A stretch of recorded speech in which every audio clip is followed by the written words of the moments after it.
Let's add some color to the business side of things. Joining me today is Andy Hayward. He is a multi-Emmy award-winning producer and also CEO of GNUS Brands. Andy, thank you for coming all the way to the East Coast for an interview. It's my privilege. Thank you. So, Andy, you're in the brand of branding. Explain it to our viewers. Well, we make animated children's programming for kids.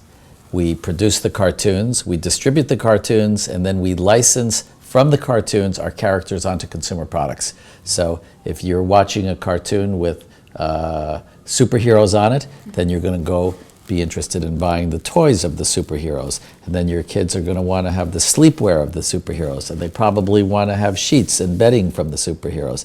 And then the books that come from them. And then the stationery and the party goods and the school supplies and the confection and the backpacks and all the different products. A successful children's cartoon could have as many as 300 or 400 different licensees of products against all different categories. So our business is cartoons, licensing consumer products from the cartoons, distributing the cartoons on our channels. Okay, and how do you distribute, what's behind the distribution of this content? Sometimes we distribute them to broadcasters that will license the shows to, like a Nickelodeon or a Netflix or a YouTube. Sometimes we distribute them across our own channels. We have a channel that we operate with Comcast called Kid Genius Cartoons. We have another channel that we operate with over-the-top platforms that are Roku, that are Samsung TV, that are Apple TV, and then we have another platform that is a subscriber-based platform as opposed to advertiser-based platforms, the others I said, and that's done with Amazon TV. And that is distributed across Amazon Prime, across their 80 million household universe. Awesome. And why children? How did you get into that viewership? Well, I've had the good fortune to be working in kids my whole life. I started off working at Hanna-Barbera, where I was a writer. I used to write the Smurfs and Scooby-Doo and Flintstones, Jetsons, Yogi Bear, Huckleberry Hound, all of the cartoons that came out of Hanna-Barbera. And then one day I thought, it's not too hard. I could probably do my own company. Of course, I had no idea what it was like to do my own company. If I knew then what it was, I don't know if I would have done it. But because I didn't know, I did go ahead and do it. I started a company. And over the years, I've produced 5,000 half-hour children's cartoons. My son likes to say, my dad's produced more cartoons than Walt Disney. And I think I have. Over the years, it's been Inspector Gadget, Dennis the Menace, Heathcliff, Alvin and the Chipmunks, Hello Kitty, Where's Waldo, Sonic the Hedgehog, Super Mario Brothers, Strawberry Shortcake, Rainbow Bright, Sabrina the Teenage Witch. Hello Kitty, that's one of my favorites, I have to say. Oh, it's iconic. You go to Target, it's been a staple there forever, and it's been so successful. Wow, I'm starstruck, the man behind Hello Kitty. Have you by any chance seen Sailor Moon? Of course. Have you really? Yes, Sailor Moon, that was awesome. Okay. It was right on, it was on before The Price is Right. Okay.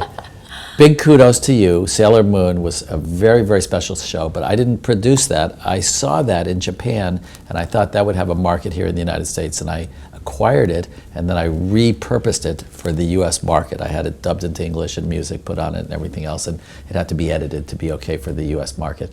But that became a huge cult following. People loved it. It was very, very successful. So one that I'm really proud of. Well, you know what? When you have a good idea, you might call it genius, which you did exactly. Now, you've worked with Warren Buffett's Secret Millionaires Club, Baby Genius. What kind of companies need your assistance? Well, I don't know if there's companies per se that do. I keep my eye open for intellectual property that I think will translate to kids. Over the years, I've done basically what I would call general kids entertainment. But in recent years, I've focused on what I call content with a purpose. I didn't want to produce another 12 pounds of pastrami. I've done all of that. So everything we do now has to have some kind of enrichment for kids. So by that, I mean, with Warren Buffett's Secret Millionaires Club, kids learn lessons in financial literacy. With Thomas Edison's lab, they have adventures in science. With Baby Genius, they have early learning, developmental skills are fostered. So there's always something coming forth of a positive nature from these different cartoons. So you're giving them entertainment where you have to have conflict and crisis and jeopardy and comedy and stakes and humor and all the different tools of good storytelling. But hopefully they take something positive away from it, and it's just not another 1,000 empty calories. Yes, or like putting vegetables in the mashed potatoes. Good example. Well, Andy, do you have any projects you're looking for in 2018 or going outside the realm? Well, I'm very excited about a number of projects we have, but I would say in broad strokes, we find ourselves in an industry that is consolidating. Disney is gobbling up lots and lots of companies and lots of intellectual properties. You've seen the big ones in the last few years, like Pixar and Marvel and Lucasfilm and Henson and whatnot.